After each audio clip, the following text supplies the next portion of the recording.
Oke, dari situ kemudian kita lihat nih, bagaimana proses pendidikan kewarganegaraan sebelum kemerdekaan, bahkan mungkin sesudah kemerdekaan. Sebelum kemerdekaan, proses pendidikan kewarganegaraan itu ternyata dilakukan secara sosiokultural oleh para pemimpin-pemimpin organisasi.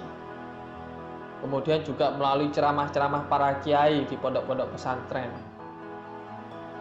Bahkan juga melalui para pidato tokoh nasional kita, ya kan, yang membakar semangat rakyat untuk mengusir penjajah dan kemudian disebarluaskan melalui radio dan juga media massa.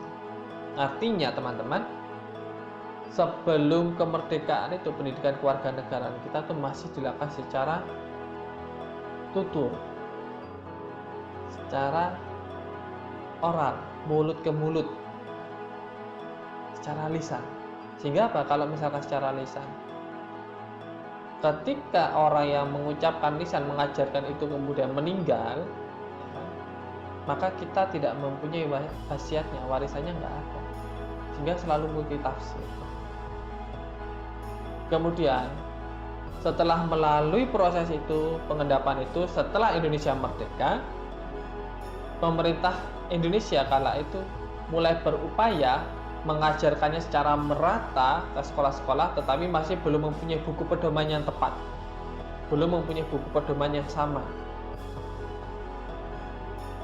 Sehingga masing-masing daerah melalui tokohnya masing-masing di daerah tersebut dan sekolah-sekolah tadi itu masih tetap memberikan, hanya belum ada buku pedoman. Baru kemudian sekitar tahun 1950-an diterbitkanlah buku yang berjudul Manusia dan Masyarakat Baru Indonesia, dalam kurung Civics, yang disusun bersama oleh Mr. Supardo, Mr. M. Hutauruk, Suroyo Warsid, Sumarjo, Khalid, Rasidi, Soekarno, dan Mr. Simorangkir, menyusun sebuah buku pedoman yang sama, yaitu berjudul Manusia dan Masyarakat Baru Indonesia. Itu adalah buku pedoman awal terkait pendidikan kewarganegaraan. Sekarang saya akan mulai merujuk pada konsep yang lebih kepada sisi politik, sisi yuridis. Kita lihat beberapa pendidikan kewarganegaraan berdasarkan kurikulum, sejarah kurikulum yang ada di Indonesia. Kiranya kalau misalkan ada yang kurang tepat dari teman-teman pendidikan FKIP, monggo bisa ditambahkan, diluruskan dalam kolom komentar bawah. Oke, kita lanjutkan.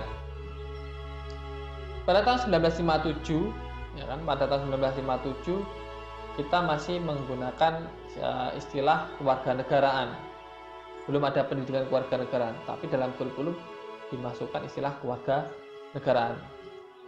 Tahun 1961 dengan adanya buku tadi, Masyarakat Baru, ya kan, Civics tadi, kurikulumnya dalam kurikulum Indonesia pada tahun 1961 ternyata istilah kewarganegaraan diganti menjadi Civics. 7 tahun berikutnya, tahun 1968 ternyata diubah lagi, ya kan, bukan lagi Civics, melainkan apa? Pendidikan kewargaan negara. Pendidikan kewargaan negara.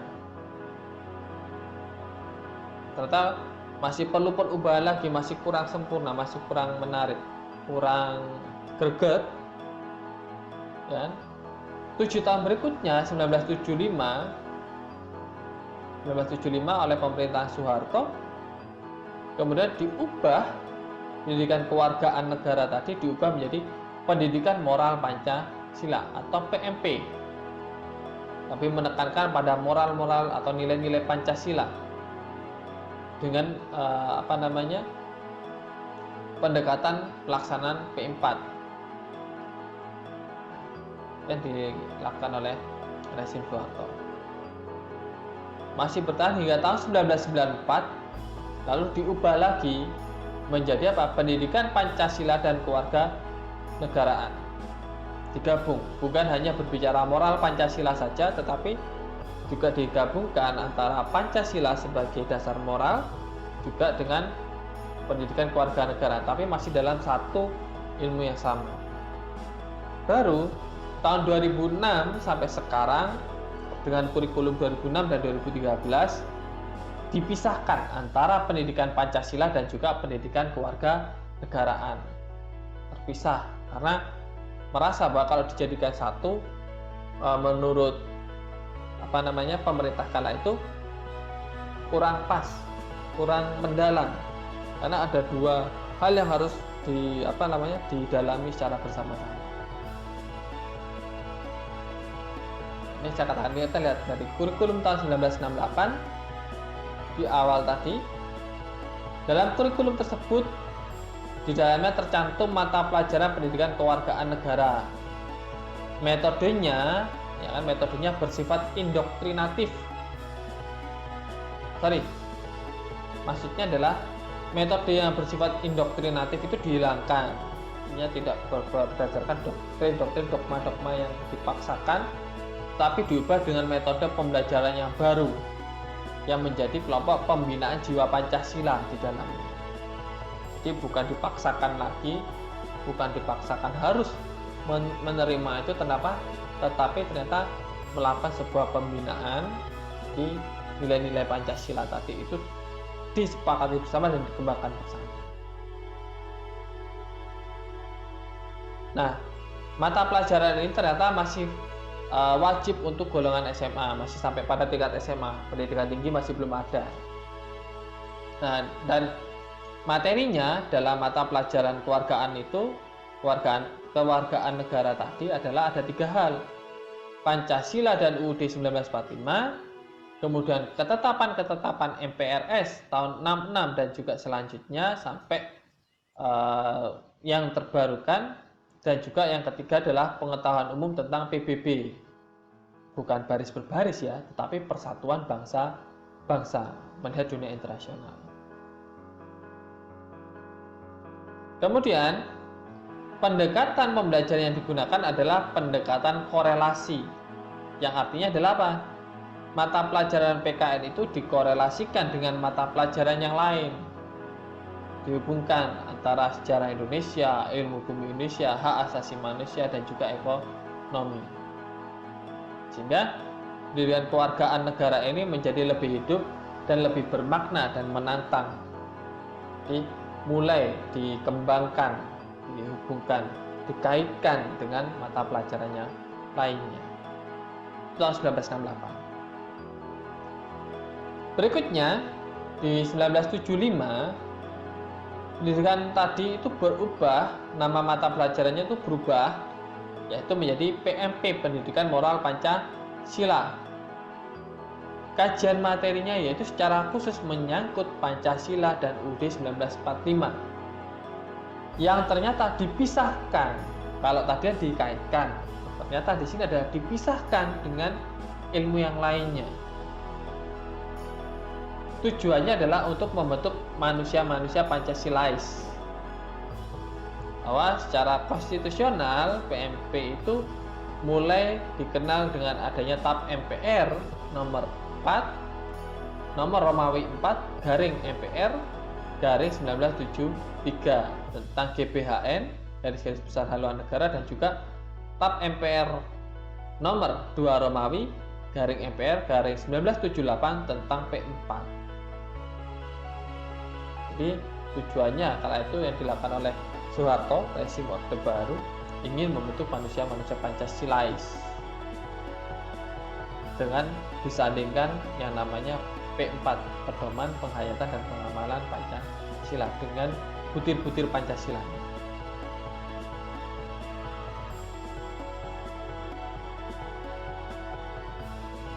Dalam P4 tadi, P4 itu merupakan satu sumber dan tempat berpijak baik dari isi maupun cara evaluasi dari mata pelajaran PMP yang melalui pembakuan kurikulum 1975, sehingga kita dikatakan lulus atau tidak itu harus berdasarkan P4. PMP tadi itu disandingkan dengan P4. Dengan adanya buku-buku paket PMP dari semua jenjang pendidikan di sekolah, maka buku pedoman pendidikan kewarganegaraan yang berjudul Manusia dan Masyarakat Baru Indonesia itu dinyatakan tidak berlaku.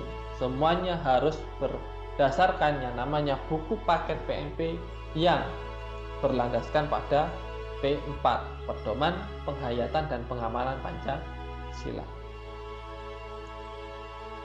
Dan yang ketiga, P4 tadi itu nggak hanya berlaku di sekolah, tetapi untuk masyarakat umumnya melalui berbagai macam penataran P4. Jadi nggak hanya untuk siswa-siswa sekolah, masyarakat umum yang sudah lulus sekolah pun juga harus mengikuti penataran P4 yang dilakukan oleh rezim Soeharto dengan kurikulum tahun 1975 yang berlaku sampai tahun 1994. Bahwa PMP tadi ternyata berubah, teman-teman. PMP tadi berubah dan menjadi mata pelajaran apa? Pendidikan Pancasila dan Kewarganegaraan.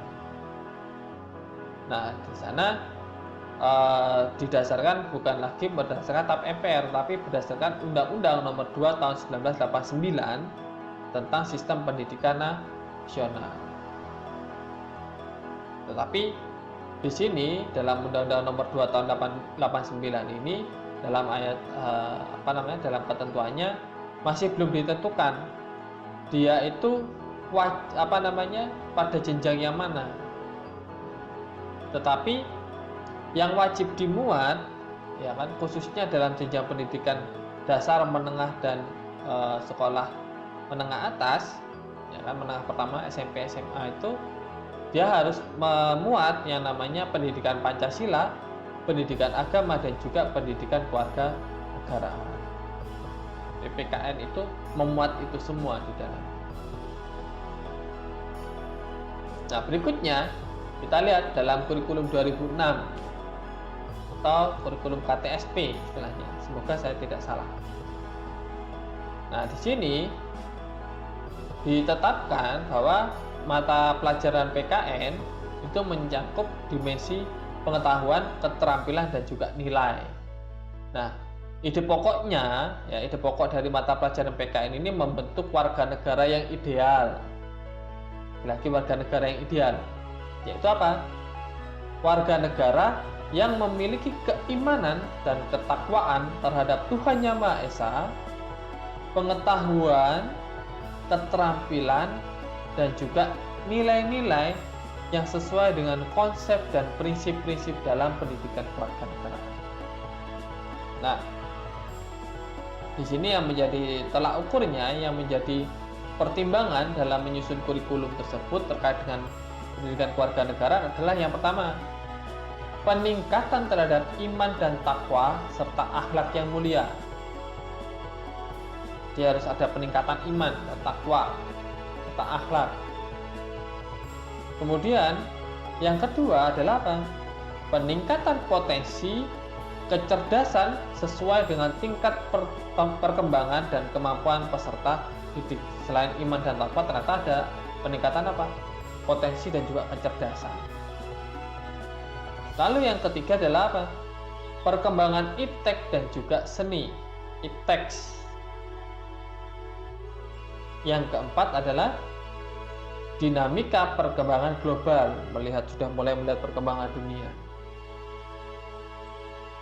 Yang kelima adalah persatuan nasional dan juga nilai-nilai kebangsaan. Itu mulai dimasukkan nilai-nilai kebangsaan, nilai-nilai nasionalisme ke dalam setiap mata pelajaran, khususnya dalam mata pelajaran pendidikan kewarganegaraan. Dan yang keenam adalah masuknya atau kondisi sosial budaya masyarakat setempat, supaya peserta didik tadi itu menjadi kritis terhadap kondisi sosial budaya di mana mereka tinggal, sehingga harapannya nantinya mampu berbaur dan memberikan menjadi seorang problem solver, memberikan sebuah saran untuk menyelesaikan suatu masalah, menemukan pemecahan masalah.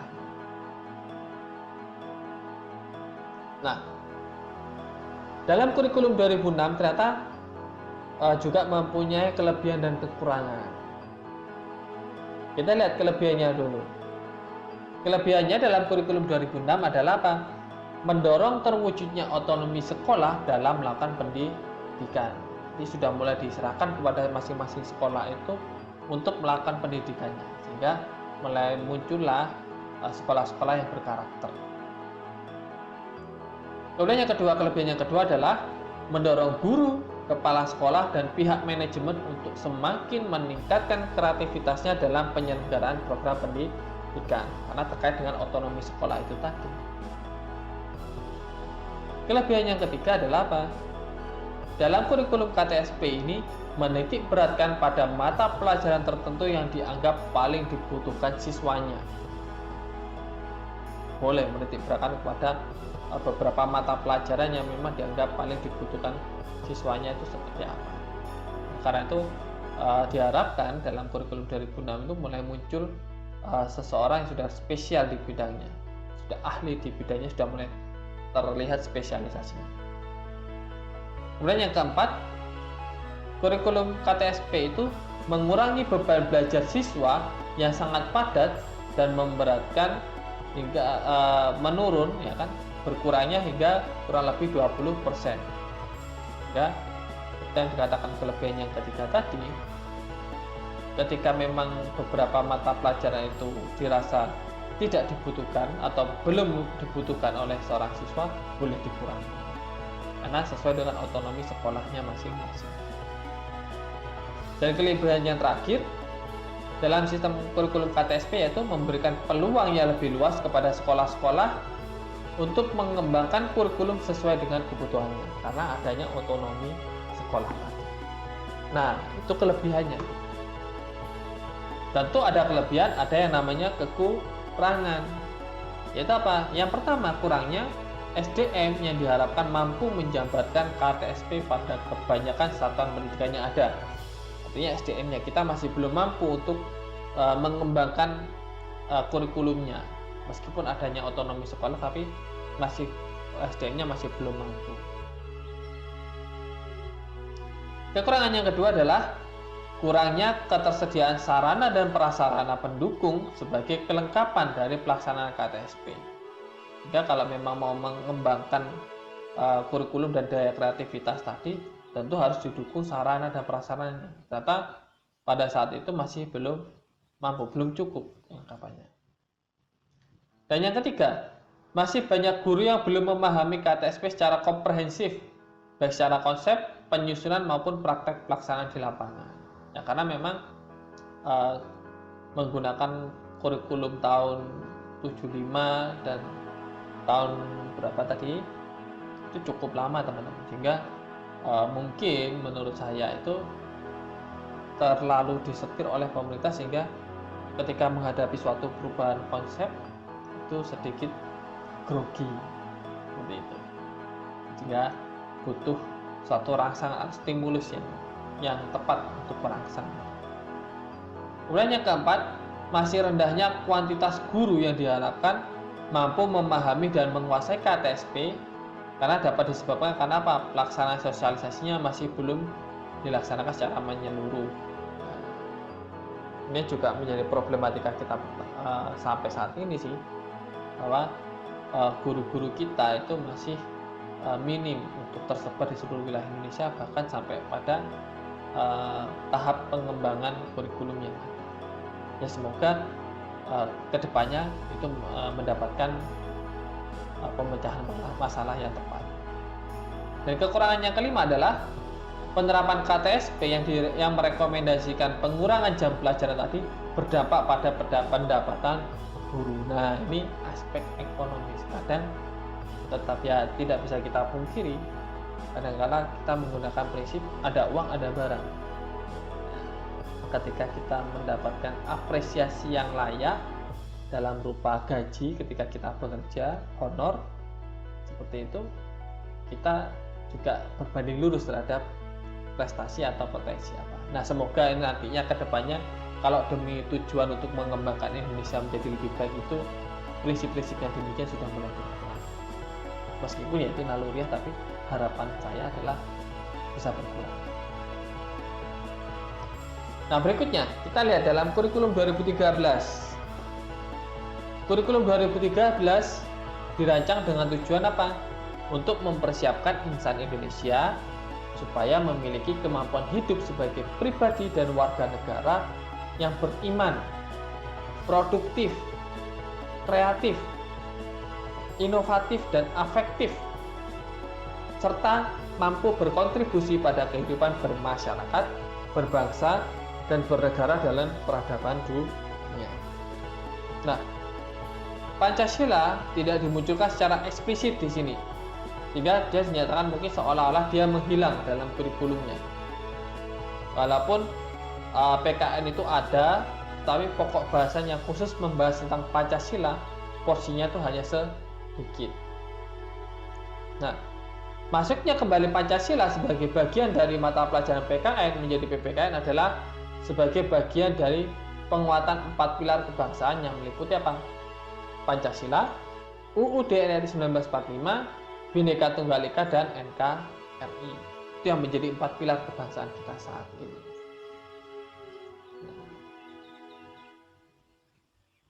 Perbedaannya kalau kita lihat antara kurikulum 2006 dan 2013, yang pertama apa? Dalam 2006, ruang lingkupnya adalah kaitannya dengan pendidikan kewarganegaraan, PKN ini, ruang lingkupnya yang pertama adalah persatuan dan kesatuan bangsa. Kemudian yang kedua adalah norma, hukum, dan juga peraturan. Yang ketiga, HAM, hak asasi manusia. Yang keempat, kebutuhan warga negaranya bagaimana, sesuai dengan kebutuhan warga negara. Kemudian yang kelima, konstitusi negara atau undang-undang dasar. Yang keenam, kekuasaan dan politik. Nah, ini menurut saya hal yang lumrah karena kita menghadapi beberapa penyalahgunaan kekuasaan dalam politik negara kita, yaitu dengan adanya Orde Baru. Kemudian yang ketujuh adalah Pancasila. Dan yang terakhir, yang kedelapan adalah globalisasi. Itu adalah perbedaan ruang lingkup PPKN atau pendidikan kewarganegaraan dalam kurikulum 2006 yang ternyata cukup banyak ruang lingkup. Kemudian pada tahun 2013, kurikulum 2013 sedikit dimampatkan dengan mengacu pada 4 pilar kebangsaan. Itu apa? 1. Pancasila sebagai dasar negara dan pandangan hidup bangsa. Sehingga kalau kita belajar pendidikan kewarganegaraan pun artinya berikut pula kita juga belajar sedikit tentang Pancasila sebagai ruh warga negara.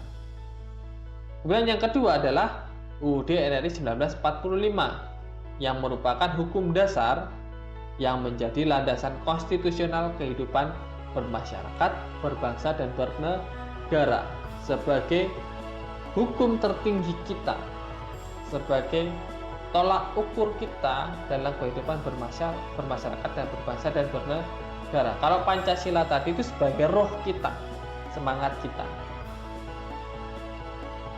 Kemudian yang ketiga, ruang lingkupnya adalah Bhinneka Tunggal Ika sebagai wujud keberagaman kehidupan bermasyarakat, berbangsa, dan bernegara dalam keberagaman yang kohesif dan utuh. Artinya kita melihat bahwa perbedaan itu adalah kenyataan realitas kita sehari-hari, teman-teman. Tetapi dengan realitas itu bukan berarti kita semakin terpecah belah. Kita meskipun berbeda tetap menjadi satu, tetap harmoni. Nah, itu yang ingin diwujudkan dalam pendidikan kewarganegaraan pada kurikulum 2013, sehingga nantinya pada ruang lingkup yang keempat yang namanya NKRI, ya kan, Negara Kesatuan Republik Indonesia, itu merupakan bentuk negara kita satu-satunya. Kita bersatu karena perbedaan yang ada. Seperti itu. Nah, itu adalah akhir diskusi kita terkait dengan konsep dan hakikat pendidikan kewarganegaraan.